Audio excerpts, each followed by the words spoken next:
welcome back to T. Shaw's Progressive Bluegrass. I've got an extremely special show for you today with multiple IBMA victories, multiple Spigma victories, multiple Grammy Awards, with more songwriting credits than you can shake a stick at, working with everyone from Del McCoury to Billy Strings.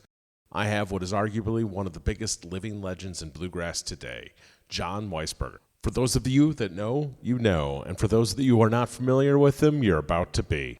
In fact, we had so much to talk about that we had to turn this into 2 episodes. So this will be episode 1, and I am certain we're going to have Jon back again in the future because we just plain ran out of time. We could have gone all night long.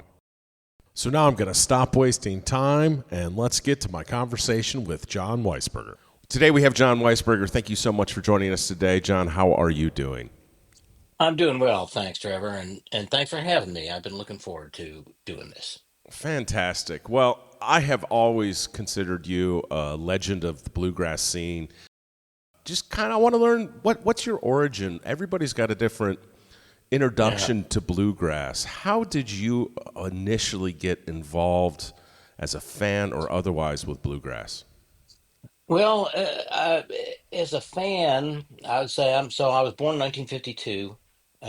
We moved around some when I was growing up, but I went to high school in Rochester, New York, upstate New York, and got interested in country. Heard some country songs while I was in high school, and got interested and started to buy country music records. And I remember the my one of my first purchases was Flat and Scruggs live at Carnegie Hall, and I really enjoyed that. But it's interesting because I kind of Rochester. There were country music radio stations. There was a station that had both AM and FM, WBBE. And and so there was some country music, but I grew up in a kind of academic family, and so I was totally disconnected from the country music community, from the music's kind of natural audience up there. And so I didn't really, and also totally unconnected to bluegrass. So for me, upon this music, it was all hillbilly music, and that was not the term that I used, but that was the term historically that I like to use because that was a term that was used to describe country music and bluegrass and old time and all the kind of permeated country music writ large, back in the 1930s and 40s and into the 50s. And that was my experience of bluegrass, was just as a part of this general field of country music that I really grew to love very quickly.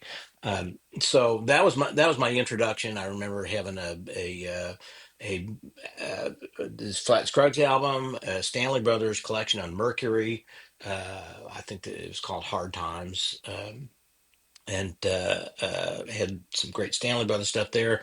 A collection actually of Bill Monroe Columbia recordings that would have been made with the Left Flat and Earl Scruggs for the most part, and a few other things. And then in the late 70s, mid late 70s, I was living in New York City, and still listening to a lot of this kind of music, and uh, came across a record by Red Allen and really, really liked that. And that was what got me between that record in particular, Red Allen and his Kentuckians, Live and Let Live, and moving to the Cincinnati area, which is in Ohio, my home state where I was born, but is also kind of Cincinnati is definitely a southern city in lots of respects, with a rich bluegrass tradition. And Red Allen was playing in the area. He was from the area and playing in the area. And so that really sort of propelled me into digging more into bluegrass in particular. Was that like the And genesis moment of wow, bluegrass is my jam? yeah, I mean, it's not that I gave up on country music, but I became particularly interested in bluegrass and eventually in playing bluegrass music as well. And so I joined my first bluegrass band in 1980, 81, somewhere around there, and played around the Cincinnati area for a few years. And that was what really sort of immersed me in it. I continued taking an interest in country music, particularly jumping ahead a few years when I spent a lot of time as a music journalist. But yeah, the late '70s, early '80s was when bluegrass really kind of swallowed me up. And like I said, it was connected with playing it as well. That was a really big piece of my engagement with it. And at this point, I assume you still had a day job not associated with music. You'd mentioned writing. When did bluegrass Yeah. become the full time, I guess, profession for you? Well, yeah. I played in around Cincinnati and then also in the Columbus, Ohio area for the '80s, pretty much, and then in 1990, my then wife and I moved from Columbus back to Cincinnati, and we had our first child. And I had been working for the past 13 years in software development as a software engineer, computer programmer on big mainframe computers. And I really hated my job by then. And she really liked her job and she made more money than I did. And so I said, I'll quit my job and stay home with the baby.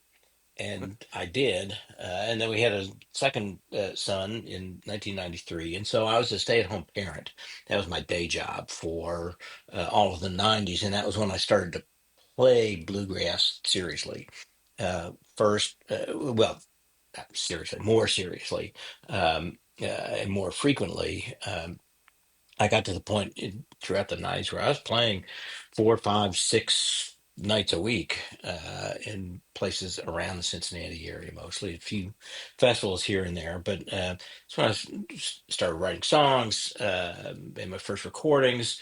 But while I was at home during the day with the kids, this was when in 1993 or 1994, I met Frank Godby, who was a computer programmer at the University of Kentucky in Lexington, but also a mandolin and banjo player and a bluegrass music journalist and super knowledgeable guy. His wife, Marty Godby, who passed away a few years ago, the two of them took an astounding number of historic photographs and whatnot. And Frank told me about this listserv that he had started using the University of Kentucky list server,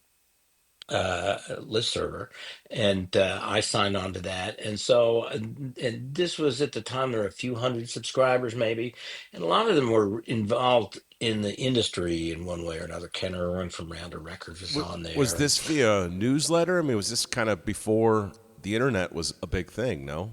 well, it's the beginnings of is kind of the beginnings of the internet. So listservs were group email facilities. Okay. So you would send an email to the listserv address and it would propagate that email out to all of the subscribers. And then they could reply and you'd see the replies and so forth. So kind of like discussion boards, except in email form rather than using a website.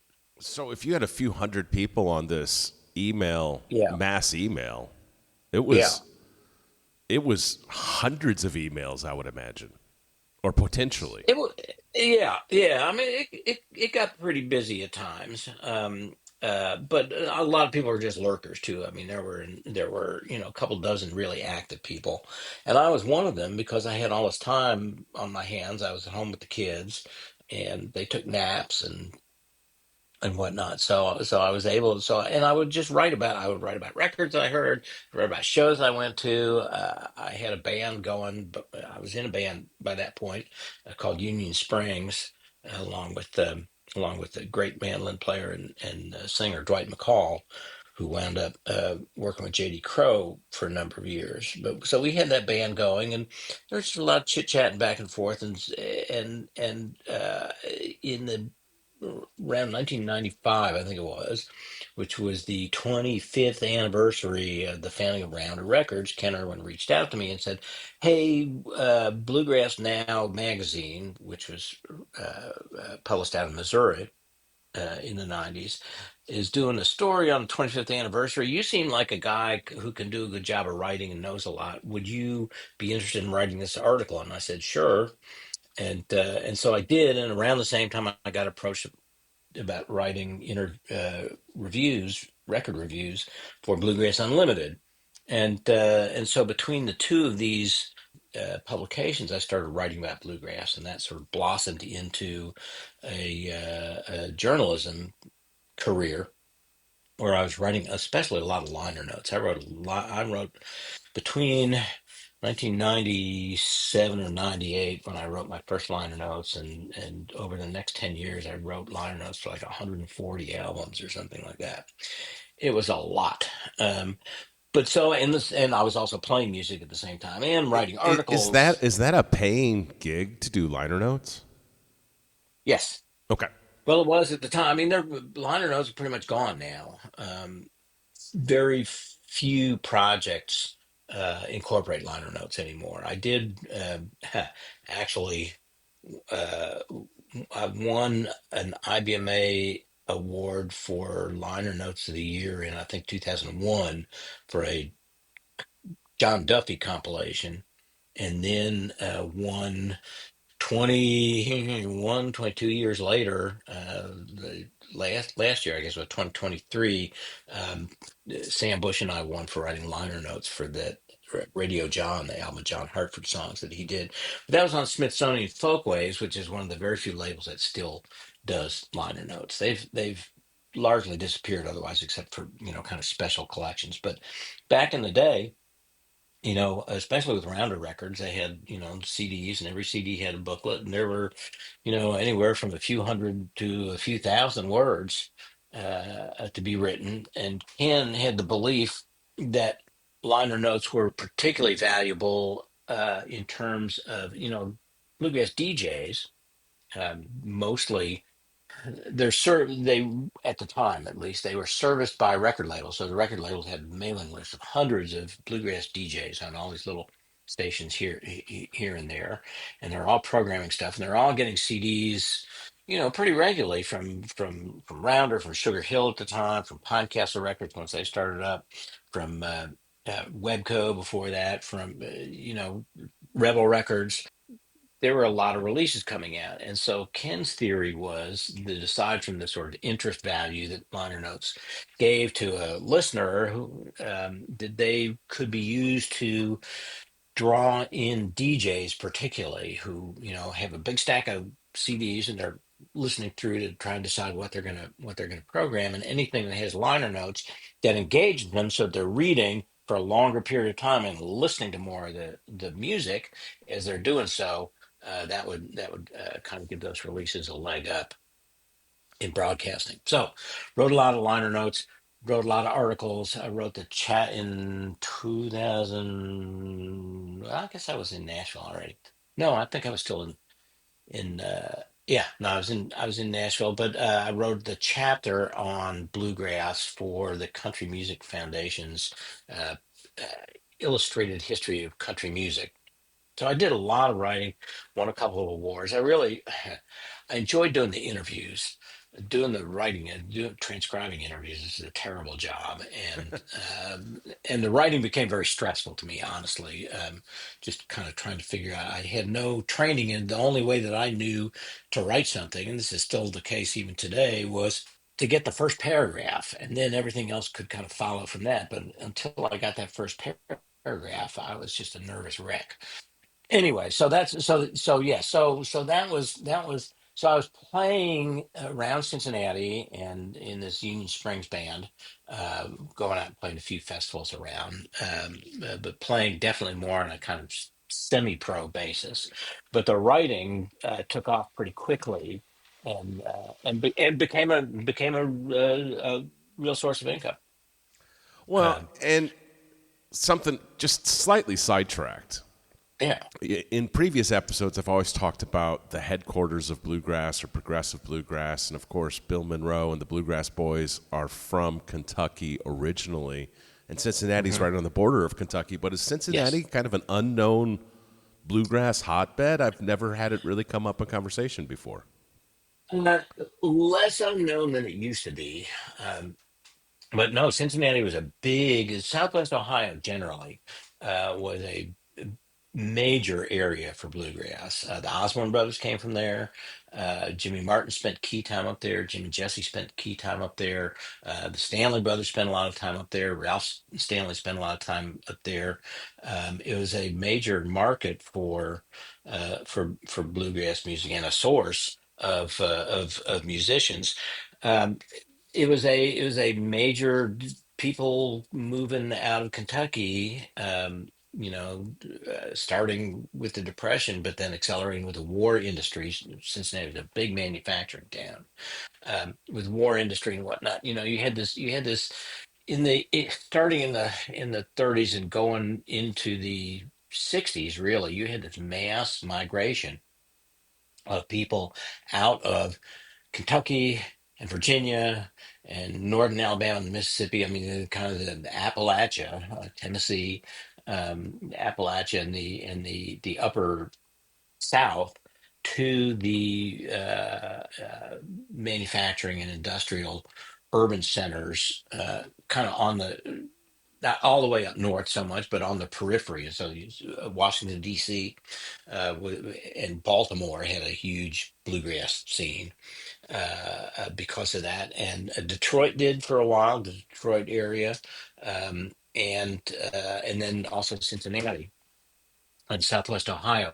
And in the early 2000s, I was involved in an effort to create an organization that would uh, preserve and promote the bluegrass heritage of the area. And this project eventually over the years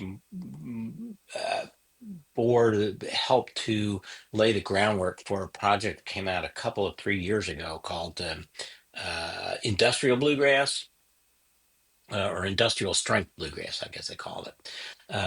And this was an album. I think I won the Album of the Year at IBMA. Maybe it was a big production that Joe Mullins, who's from that area, was very involved in. Kind of tracing and uplifting the bluegrass heritage of the area. But yeah, it's a big one. And it was interesting to me because as I was playing there, and this goes back to when I kind of settled in that area in the early 80s, there were, and this is true, I think, in a number of these places, and even out in California, where you also had a lot of people migrating. There were two pretty distinct bluegrass scenes. There was the hardcore Southern inspired bluegrass scene brought and fostered by those folks who had moved up into the area. So a lot of people from Kentucky, from Tennessee, and whatnot. So very working class bluegrass community that had been uh, generated with the founding of bluegrass back in the late 40s and early 50s, and that's where that came from. And then there was this kind of separate one, uh, people who had come to bluegrass more through the folk revival and the interest in bluegrass and the folk revival in the late 50s and early 60s that brought Bill Monroe and the Stanley Brothers and the Osborne Brothers and Flatt and Scruggs and so forth to this new, more urban, more upscale, more professional audience and market. And so uh, in Cincinnati, and I think in the Baltimore, Washington area, you had these sort of two distinctly different, not that there wasn't a fair amount of overlap, but there were still two different sets of venues, for instance. Maybe different radio shows that appealed more to one group or the other. And I was, kind of by virtue of my background, more, I won't even say comfortable, but more sort of the more obvious community for me to be a part of would have been that more urban, more folk influenced side. But I just really like the hardcore music, and so that put me in with the more working class crowd, and that's where I really cut my bluegrass teeth, so to speak, in that area back in the 90s. Let's take a quick break and pay the bills. One, two. Here's the big purchase, it's a big deal. Trevor Shaw knows exactly how you feel for refinance or a new home. Trevor Shaw will help you get your loan. Trevor Shaw will help you get your loan. Hello, I'm Trevor Shaw. I'm not just a bluegrass aficionado. I'm a bluegrass aficionado that's a mortgage loan officer at Chat Mortgage in Chattanooga, Tennessee. I'd be honored for the opportunity to help you get your residential mortgage loan or refinance anywhere in Tennessee and Georgia. From veterans using their hard-earned benefits to first-time home buyers needing down payment assistance to retirees finally getting the home they've always dreamed of. Call or text me today at 864-50-T-SHAW. That's 864-50-T-SHAW. It's a big purchase, it's a big deal. Trevor Shaw knows exactly how you feel for refinance or a new home. Trevor Shaw will help you get your loan. Trevor Shaw will help you get your loan. Chat Mortgage is powered by Almeida Mortgage Corporation, NMLS number 271603. Chat Mortgage is located at 6650 East Brainerd Road, Suite 208 in Chattanooga, Tennessee. Phone number 423-591-9801. Trevor Shaw, NMLS number 929381. Well, you mentioned kind of the division, or I don't want to call it division, but differences of bluegrass. Mm-hmm. And there's no possible way to define the difference between traditional and progressive. But what is your opinion on the genesis of progressive bluegrass? Oh gosh. And or maybe I need to fine tune that question slightly. Is there a particular band or musician that you would consider broke off from the traditional meads to begin progressive bluegrass, for Well, lack I of a think you had a better? couple. Right. It's interesting because there's always been because, in part because of that folk side and folk influence that I just mentioned. I mean, that's all. That's bluegrass has been. It started out as a kind of country music, and it was in itself modern insofar as not to digress too far into this, but um, fast. I mean, it brought literally brought new tempos to country music. It brought a very as a band music where you have where each of the instruments in a bluegrass band kind of has these as exemplified by the archetype is Bill Monroe's band from 1946 to 1948 with Lester Flatt and Earl Scruggs and Chubby Wise on the fiddle and Cedric Rainwater on the bass. Um, each instrument kind of has a role, so you don't have solo bluegrass artists who just like get up and play, or but you need it's a band music. So that aspect was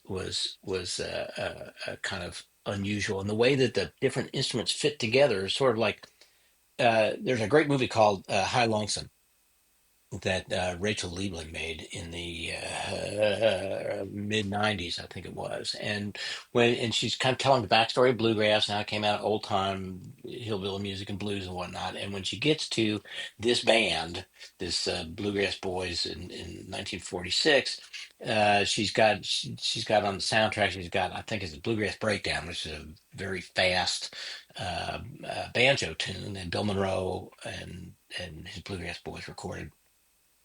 But the footage is all period footage from the 40s of like rushing locomotives and factory floors with masses of machines doing mass production stuff. And I always thought that was really perceptive because there is that sort of mechanical aspect of bluegrass, of these different roles that the instruments play fitting together to create this cohesive sound. Um, anyway, so you have as soon as it's picked up by the folk revival movement, you start to have some more different kinds of influences in it because people are being bluegrass artists are appearing on shows with musicians from different kinds of backgrounds. blues musicians and whatnot. When that was not a new influence either. But anyway, by the late '60s, so the I mean, some of the touchstones of progressive bluegrass to me are obviously the John Hartford's Area Plane album. That was huge. The Newgrass revival gets started around the same time in the early '70s. You have Earl Scruggs as Flatt and Scruggs has split up. Earl Scruggs has created the Earl Scruggs Review with his sons. They're going out. They've got a drummer. They're making records with Billy Joel guesting on them. This was before he was famous. But definitely incorporating a lot of rock elements. So and that I think to me was the kind of what I think of as the genesis of progressive bluegrass. But at the same time, it's like when you talk to Hartford and Sam Bush and folks like that, always point to the Osborne brothers as kind of a progenitor because the Osborne brothers were making some really they were making records that were kind of their effort to appeal to the country music market, the bigger country music market, as opposed to the bluegrass audience in particular. And country music was going through a lot of changes and incorporating a lot more wider variety of sounds. And so the Osborne brothers were doing things with orchestras, orchestration, string sections. They were doing things with a lot of their stuff had pedal steel and drums and piano and whatnot. So there was so by the early '70s, I think that's when you really get that kind of strand going, and it's been there ever since. But it's interesting to me in that. Oh well, and then I mean, how can I forget the Old and in the Way collection, right? Which is in the mid '70s also. A huge And introductory path to so many people into yes, bluegrass. exactly, and that was, and I haven't been over to the museum yet, the Bluegrass Museum, to see the Jerry Garcia exhibit, but that's something that's really important, and it also, I think, is there's if you live so Old and in the Way was what you had Garcia and I guess John Kahn, I think, who played bass for a bunch of that stuff, who was a Bay Area.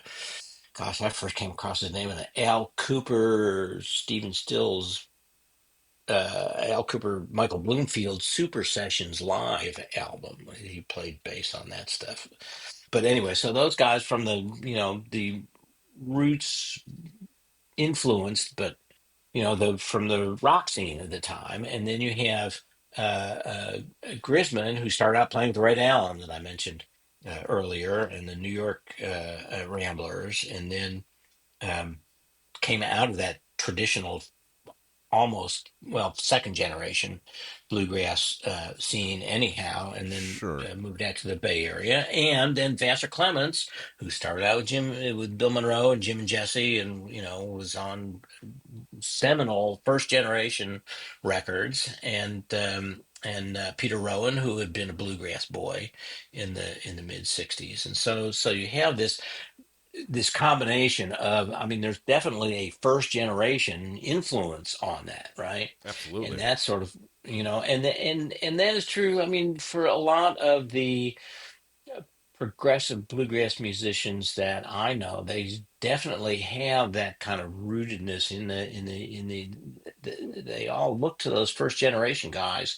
Sooner or later, they might not start out that way, but pretty much eventually they figure out that Bill Monroe is really a strong individual, a strong Yes. individualist, and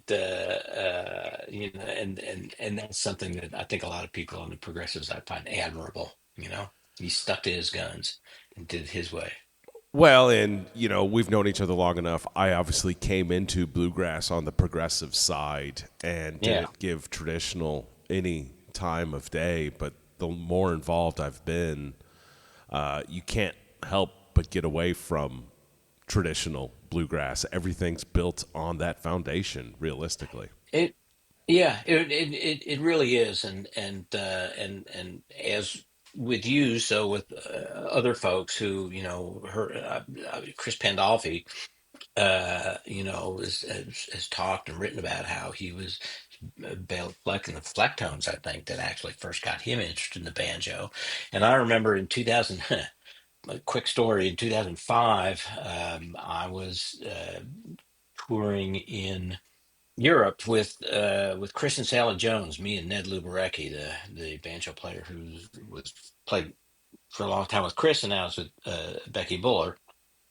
Um, and Ned and I remember sitting in a hotel room. We crossed He paths just with got inducted to the Banjo Hall of Fame in the Oklahoma Banjo City, Hall I of Fame. Yeah, believe. he did indeed, and he's a wonderful stylist who can play both very progressive stuff, but also very traditional stuff. And I remember we crossed paths with the New England Bluegrass Band, Roger Williams and gosh, Cecil Abels was in the band at that time, and Chris Pandolfi was playing banjo with him. And I remember we wound up playing the same festival in a little town in Switzerland, and I recalled Ned and I and Chris gathering up in his hotel room and just playing Jimmy Martin records at Chris for a couple of hours. And he was, I don't Was think that he had his listened to first very time much. hearing Jimmy Martin? I don't know. It was the first time. It was the first time somebody had like made it listen to it for on a on and just like zoned out on listening. I remember particularly the kickoff to Rock Hearts. There's a song called Rock Hearts. And the kickoff is just is JD Crow's playing the banjo, and he just hits three open strings in a row, bum bum bum bum, and then they go into the song. And Chris got really enamored with that and just like hit the repeat button on the cassette player over and over to listen to that kickoff. Just because, I mean, because it is so simple and so kind of in your face banjo sound, and yet it's just brilliant. And so I think maybe for him that was part of like really getting into the sort of the elemental nature of that first generation kind of stuff. That might have been what really grabbed his attention about it. But yeah, and over the years, and of course, if you look like Billy Strings, still, I just had an interview with him post, and one of the things we talked about is his set list is still, except on very rare occasions, is anywhere from 30% of the whole set is old songs, old bluegrass songs from, Stanley Brothers and Mac Wiseman and Doc Watson and Larry Sparks and Reno and Smiley and Platt and Scruggs. And, and so he's presenting that stuff is an integral part of what he's bringing to arenas now, which is really exciting to see. But it's the same sort of thing. I mean, that's the roots, and there are all kinds of ways of integrating those roots and absorbing those roots and reflecting them into new music as it goes forward. Well, we definitely want to touch on Billy specifically, but don't want to jump too far out of order. Sure. So, from Cincinnati, you moved to Nashville. Is that correct? Yes, And is that is that correct. so? You were already essentially full time in bluegrass in some way, shape, or form. Obviously, raising children, Mhm. but is that when you? Well, tell me about the move to Nashville. What took you to Nashville, and where you went from there in your career? Yeah, so in 2000, at the end of 1999, the late Aubrey Holt, who was one of the great songwriters in bluegrass and led a band called the Boys from Indiana for many years, asked me if I would help out his son Tony, who had a band called the Wildwood Valley Boys. And of course, I already knew the band, and I think I'd actually written liner notes maybe for the first album that they did. Anyhow, they needed a bass player. Aubrey asked me if I would be interested, and I said absolutely. And I spent all of 2000, the early part of 2001 playing with the Wildwood Valley Boys. And Jamie Johnson, who's now with the Grascals on his second go round with the Grascals, was in the band at the same time as me. And and that was a band that did a lot of touring. They were signed to Rebel Records. First time I've been on a in a band that had a major bluegrass record deal, and mostly played festivals. And we went up to Maine, we went out to Oklahoma, we went down to Florida. We spent a lot of time up in Michigan and Ohio and Indiana and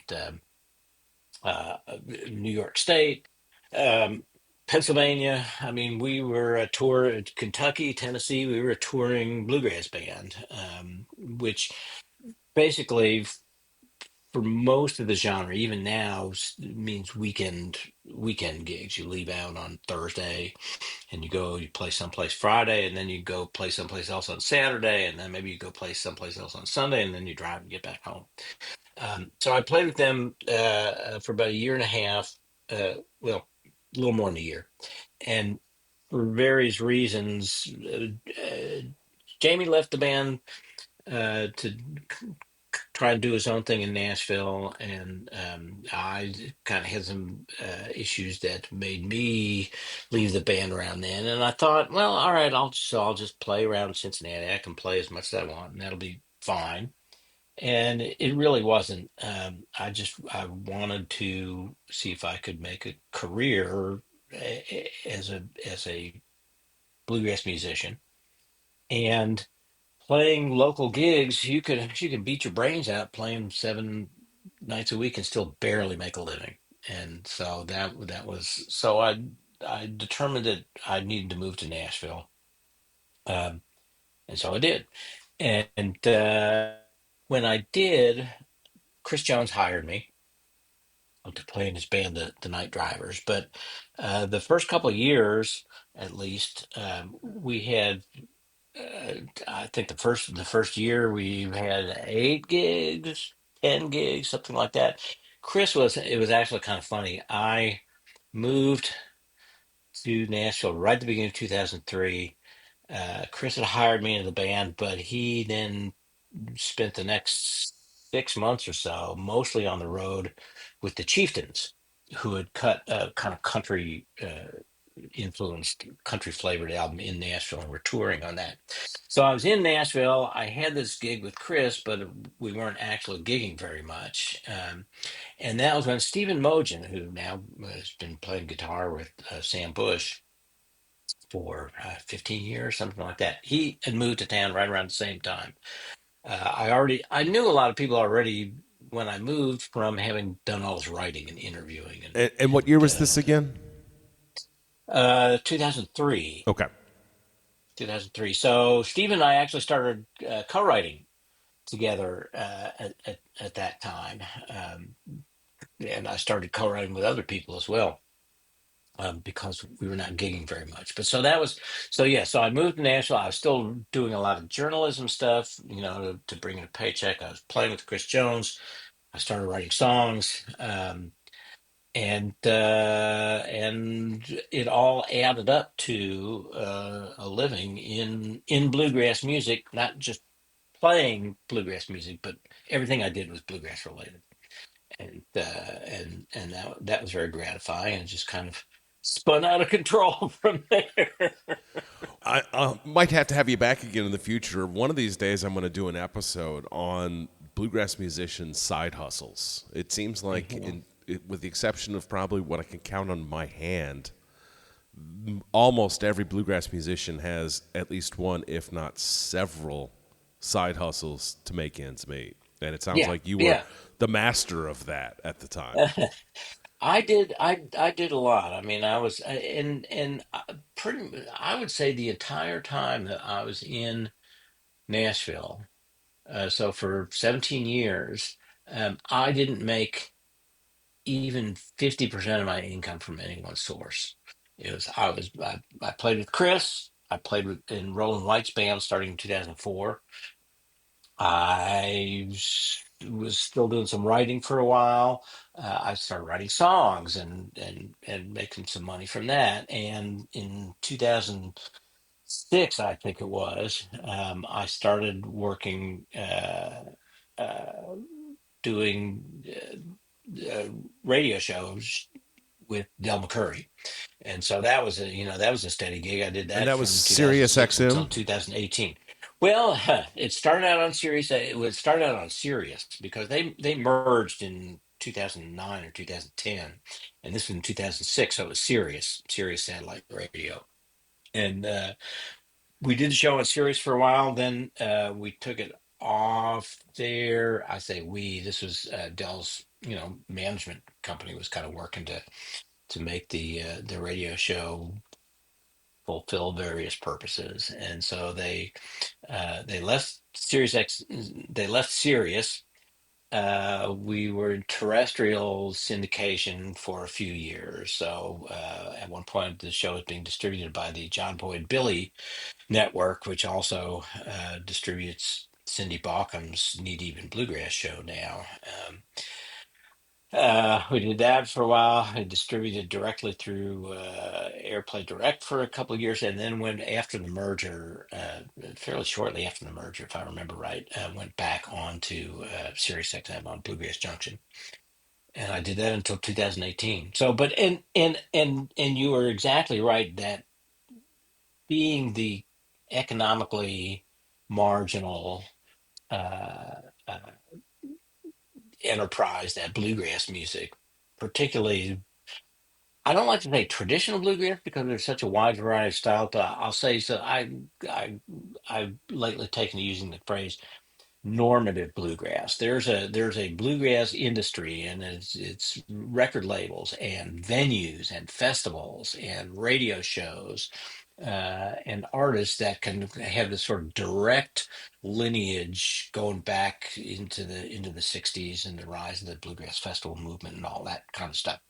And that's the industry that the IBMA, the International Bluegrass Music Association, basically represents.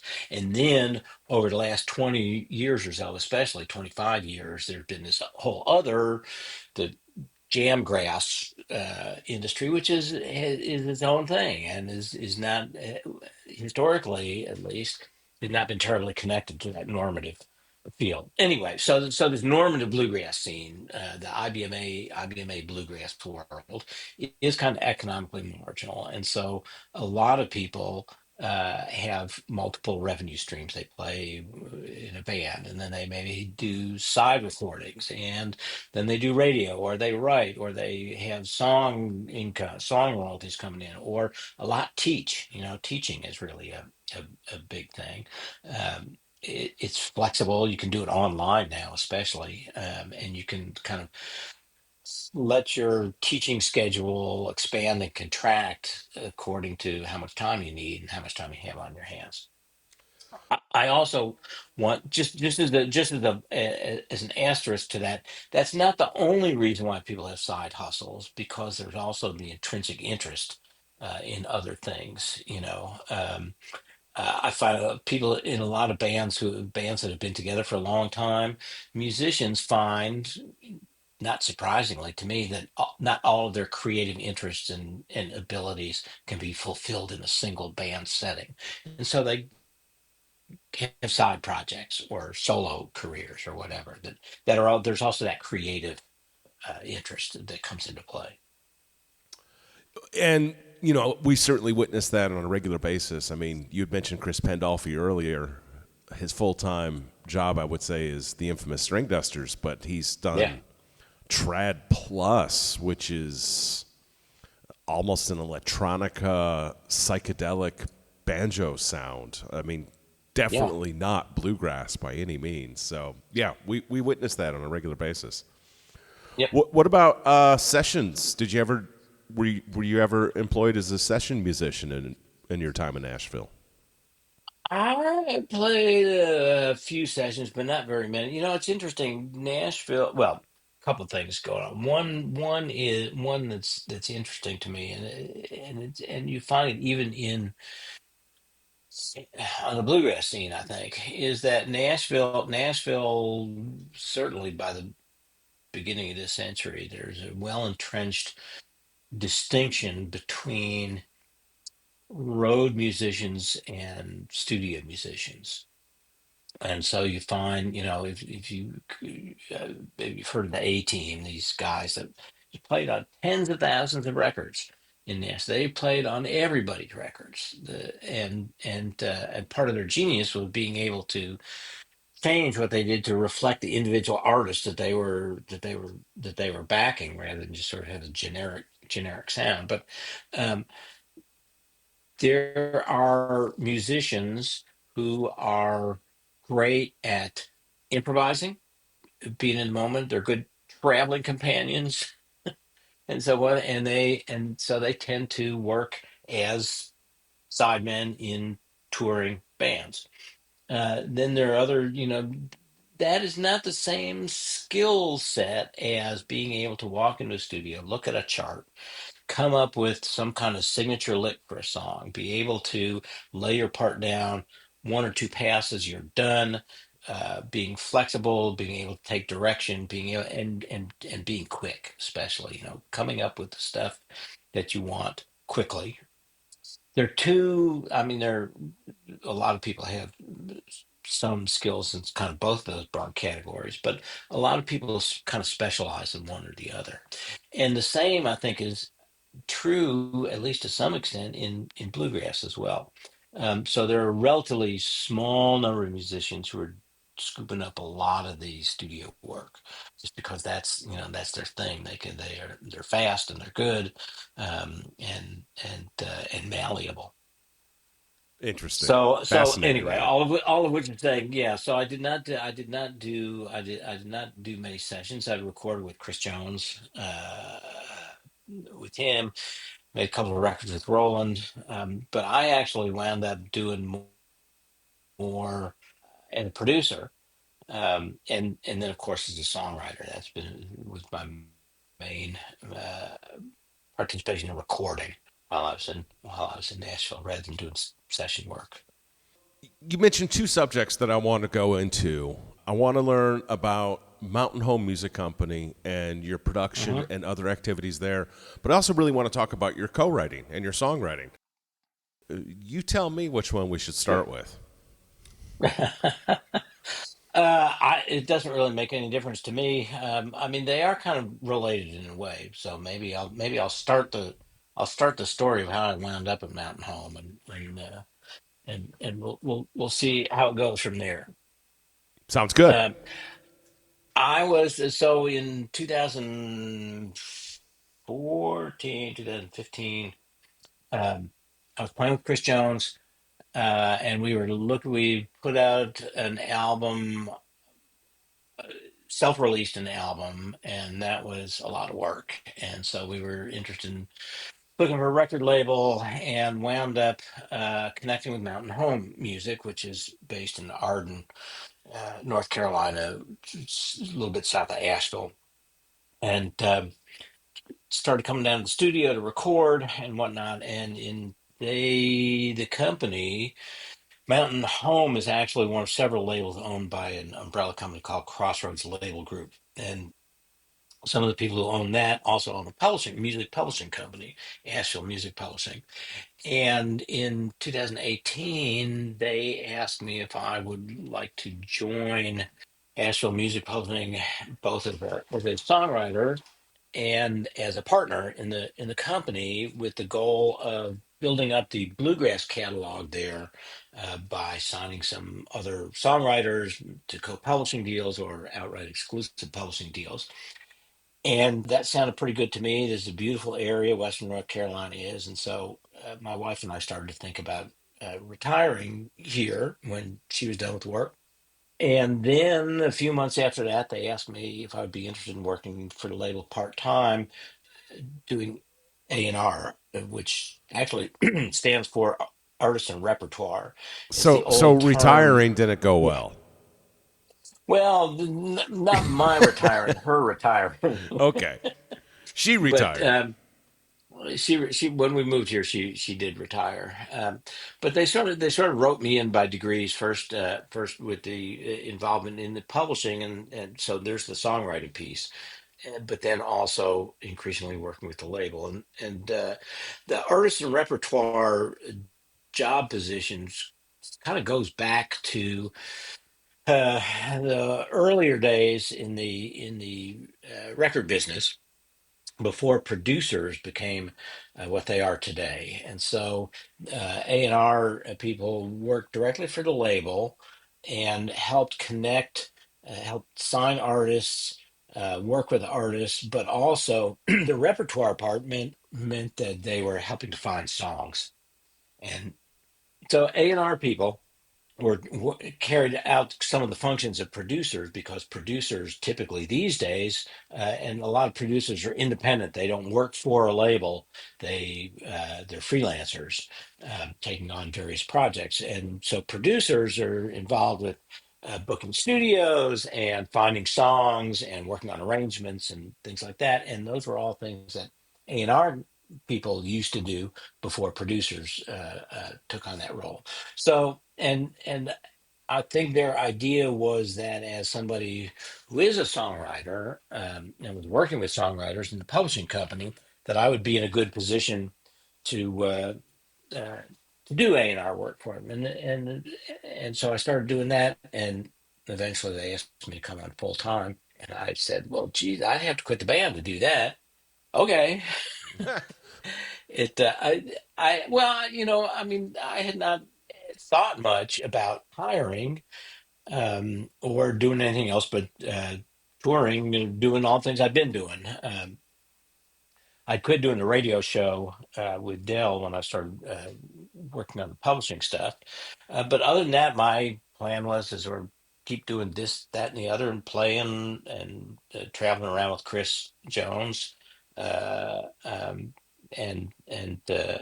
rolling until I couldn't anymore. And when the opportunity arose to take a job that A, would move us to this beautiful part of the country, but B, also let me sleep in my own bed every night, yet still be involved in the music industry, still be doing music. I told them I would need to keep songwriting, that I was interested in producing.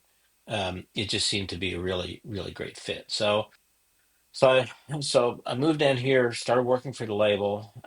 I do a variety. It's a small, well, it's big for the bluegrass world, but small for the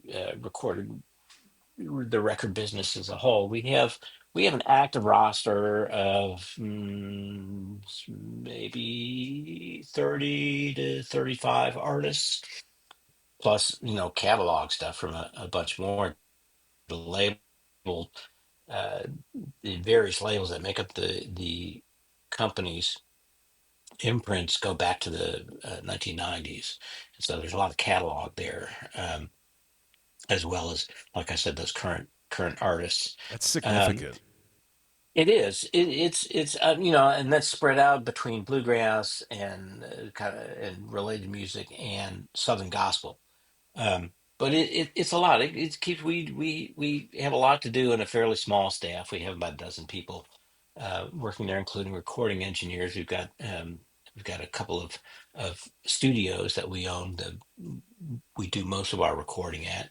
Um, but so everybody kind of wears more than one hat at the company. I'm in artist relations, so I'm working with a bunch of artists, but I'm also writing copy for press releases, and the narratives that accompany every single that we send out to the streaming platforms.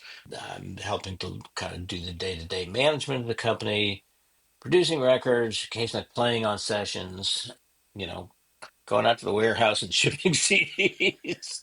It's every like I said, everybody wears multiple hats, but it's been really great. It's very rewarding to work with artists to help them make good records and help get those records the attention that that I think they deserve. That's been a really great aspect of the job. I continue to write a lot of songs.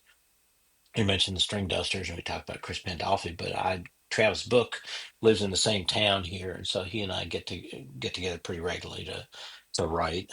Um, Now, the pandemic, one of the things that did was to really ramp up everybody's comfort level with writing by video conference, and so I do a lot of that as well. I'm trying to write once or twice a week still, and I play music around here occasionally as well. So it's been wonderful. But the label is doing well. I'm really proud. We have a Grammy nominee this year with Sister Sadie and their album No Fear. I'm their A&R person at the label and have spent a lot of time working with the band, which has been a real pleasure. Now, did you produce that album as well? I did not produce that album. Deanie Richardson, don't remember whether the credit for that goes to went to Deanie in particular or to Sister Sadie, but it was Deanie's production basically, and she didn't need any help from anybody. Um, I produced, I guess, the big recent projects. We put out a various artists collection back at the end of the summer called Bluegrass Sings Paxton, which is a bunch of different bluegrass artists singing songs written by the legendary Tom Paxton, who's a lifetime Grammy Award winner. Um, and that was really exciting. We had And Paxton would be Sister more of Sadie. a folk music musician, Yes, would he it not? was. Yeah. Yes, and so it's into. But his songs, and this was the project was pitched to me by my co-producer Kathy Fink, who is also a Grammy winner and a wonderful musician. And her and she had been writing with Tom and kind of hatched this idea. And her point was, it's Paxton's songs, a couple of them at least have been in bluegrass going back to the 60s. He wrote The Last Thing on My Mind, which Sister Sadie did on this album, but all kinds of bluegrass artists have done. He wrote Ramblin' Boy, which Danny Paisley, who just won the IBMA's Male Vocalist of the Year award, sang on this album, and J.D. Crowe was doing that song in bluegrass style within a couple of years of its having been written. There's a song called "I Can't Help But Wonder Where I'm Bound," which Tom and the group Della Mae sing on the album. But that was a top 10 hit airplay hit in bluegrass radio for all of last year. When Ashby Frank, who is an artist on Mountain Home, Ashby recorded a great version of that that just hung around on the charts for months last year. So Tom has had these certain touchstone songs that have been part of the bluegrass repertoire for a long time, basically since they've been written back in the '60s. But he's been writing all along, and there are all these great songs, and working to put these songs with the right artists, and then to get a band into the studio to record the tracks for them, and then to get all these great artists, great singers to send in their parts, and then to add harmony vocals. Travis Book, that I just mentioned, and a wonderful singer from over Mount Airy named Wendy Hickman did the harmony singing on a bunch of these tracks. It was a sprawling effort, as we say, but really a terribly rewarding one. And I was really glad. I wound up kind of specializing, I guess you could say, on these big collaborative projects, not intentionally, but by sort of happy accident. I've done two solo albums myself that had great collections of different musicians on them and different singers, and then the Roland White and Friends tribute to the Kentucky Colonels that I co-produced with Ty Gilpin back in 2018. Um, uh, Billy Strange played on a couple tracks on that. Molly Tuttle played on a couple tracks on that. Lindsay Lou sang on something there. Kristen Scott Benson, the great Kristen Scott Benson, played banjo. Kimber Ludiker from Della Mae played fiddle. Russ Carson from Ricky Skaggs' Kentucky Thunder played banjo. Brittany Haas from Hawktail. I mean, the list goes on and on. And then early in the pandemic, we wound up putting out a series of recordings under the Bluegrass at the Crossroads rubric, which were also collections of different combinations of musicians doing songs, many of which were, I will say, my songs. So that was nice. Um, but yeah, I really enjoy putting together combinations of musicians. That's been a lot of fun as a producer. So, was your production career since Mountain Home Music Company, or did you do some production prior to that? I did. I um, those two solo albums of mine uh, uh, were I produced those. I produced Stephen Mojan and I co-produced an album for a great Canadian, now American fiddle player and step dancer named April Birch back in 2008, and then I produced a couple albums for a wonderful singer who I've known for a very long time up in the Cincinnati area named Missy Werner.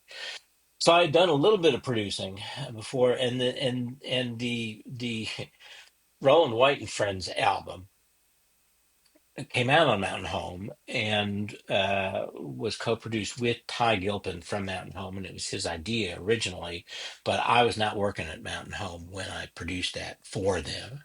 Um, so it's kind of a few before and a few since.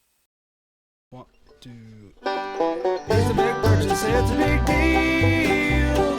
Trevor Shaw knows exactly how you feel for refinance or a new home. Trevor Shaw will help you get your loan. Trevor Shaw will help you get your loan. Hello, I'm Trevor Shaw. I'm not just a bluegrass aficionado. I'm a bluegrass aficionado that's a mortgage loan officer at Chat Mortgage in Chattanooga, Tennessee. I'd be honored for the opportunity to help you get your residential mortgage loan or refinance anywhere in Tennessee and Georgia. From veterans using their hard-earned benefits to first-time home buyers needing down payment assistance to retirees finally getting the home they've always dreamed of. Call or text me today at 864-50-TSHAW. That's 864-50-TSHAW. It's a big purchase, it's a big deal. Trevor Shaw knows exactly how you feel for refinance or a new home. Trevor Shaw will help you get your loan. Trevor Shaw will help you get your loan. Chat Mortgage is powered by Almeida Mortgage Corporation, NMLS number 271603. Chat Mortgage is located at 6650 East Brainerd Road, Suite 208 in Chattanooga, Tennessee. Phone number 423-591-9801. Trevor Shaw, NMLS number 929381. As I said at the beginning of the episode today, we're just getting started. We still have the rest of this conversation, and ideally more in the future. Coming up next week, make sure to come back, where we talk about the music business, streaming royalties, Grammy wins, and so much more. Okay, I've got a lot of links in today's liner notes. Stacked may be even more appropriate. In an attempt to mostly put into chronological order from what John and I spoke of today, I'm going to start with a link to Flatt and Scruggs live at Carnegie Hall, one of the early influences of John. Then move on to Red Allen, Live and Let Live, also an early influence. Gonna put a link up there for Industrial Strength Bluegrass. Jimmy Martin Rock Hearts, the song Chris Pandolfi played on repeat in the hotel room all those years ago. Then I'm going to have a link to the Only T. Shaw's video. Chris Jones and the Night Drivers from the Station Inn in January of 2024, featuring Jon Weisberger on lyrics and bass, and he co-wrote this song with Chris Jones. It's titled Final Farewell. Of course, I'm going to squeeze in the link to the Mountain Home Music Company to their website direct so you can learn all about Mountain Home Music Company in addition to what you've heard today. Then towards the end of the episode, John speaks of his Bluegrass Sings Paxton project. Going to have a link to that, and then to my chagrin, I was always familiar with, but I had never taken the time to listen. Of course, I've talked in the past about the endless wormhole of discovery that bluegrass has to offer. There's never enough time in the day or in a lifetime to hear it all. But John's co-produced Roland White and Friends Tribute to the Kentucky Colonels is an amazing album. It has some of the most amazing musicians contributing to this album. Guitar players as David Greer, Molly Tuttle, John Stickley, Billy Strings, Josh Haddix, and Drew Matlich. Banjo players Gina Furtado, Russ Carson, Justin Hiltner, Kristen Scott Benson, and Aaron Biebelhauser. Fiddle players Brittany Haas, Jeremy Garrett, Patrick McEvenew, Kimber Ludiker, and Lindsay Pruitt. And of course, Roland White himself, rest in peace. And Jon Weisberger, amongst others, also played bass. So after you spend the better part of a day going through all those links, come back next week for more. Thanks again for listening to T. Shaw's Progressive Bluegrass.